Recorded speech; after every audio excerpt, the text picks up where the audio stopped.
माणूसही.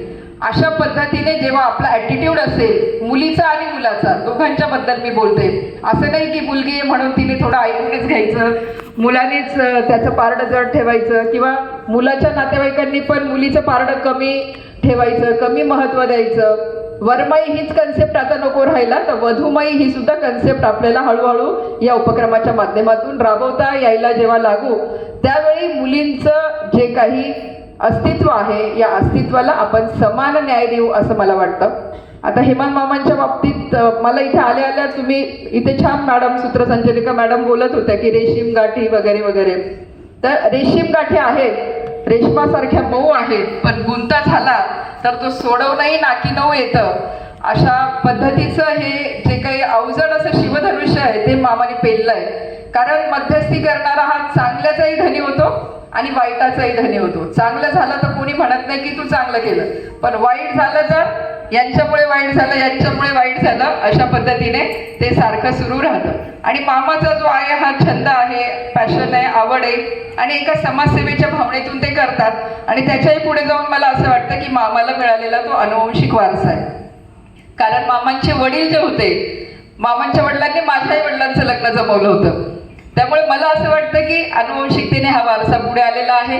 यश ठराविकच लोकांना यामध्ये मिळत असतं आणि ज्याच्या हाताला यश आहे त्याने हे करावं असं मला वाटतं. आणि मामा खूप चांगल्या पद्धतीने ते करतायत हँडल. मी आल्या आल्या मला असं वाटलं की आता इथे कोणीतरी असं म्हणेल की कुठलेच फूल आज मजला पसंत नाही, कुठलेच फूल आज मजला पसंत नाही, कळलेच आज मजला हा माझा वसंत नाही.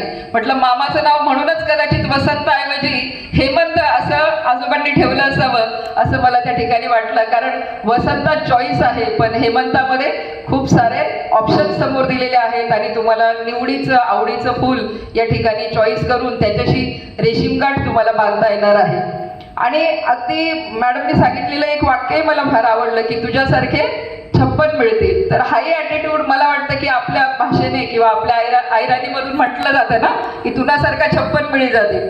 तर मला वाटतं हाही ॲटिट्यूड आपल्याला स्ट्रेंथन करण्यासाठी चांगला आहे की चला तू नाही तर अजून 56 आम्ही बघू, आमच्यासाठी 56. तर हा ॲटिट्यूड जेव्हा असेल त्यावेळेला आपण काय करू, विविधांगी चॉईस करू. नाहीतर मग कॉम्प्रोमाइज की याच्यात हे आहे पण मुलगा कमी शिकलेला आहे, याच्यात मुलगा छान आहे परंतु त्याची सांपत्तिक परिस्थिती काही एवढी चांगली नाही. अशा सगळ्या आवडी निवडी आणि आर्थिक गोष्टी. आता शेवटी सगळी नाटकं करता येतात, सुंदरतेचंही होऊन जातं, पण मुलाकडे जर पैसाच नसला पुढे जाऊन हे करायला तर मात्र अडचणी येतात. पण म्हणून ज्यांच्याकडे पैसा नाही त्यांची लग्न होणार नाहीत का, हाही पण विचार येतो. मग अशा वेळेला महत्त्व कशाला द्यायचं, बुद्धिमत्तेला, होतकरूपणाला, सौंदर्याला, करिअरवादाला की घरच्या आईला. मग कधी कधी तर सासू पाहून लग्न तुटतात आणि जमतात की मुलाची आई फार छान आहे किंवा मुलाची आई फार खराब आहे, मग मुलगा कितीही चांगला असेल नाही नाही त्या बाईशी आपल्या पोरीचं जमणार नाही. म्हणजे असे वेगळे वेगळे विचार आपल्या मनामध्ये येतात.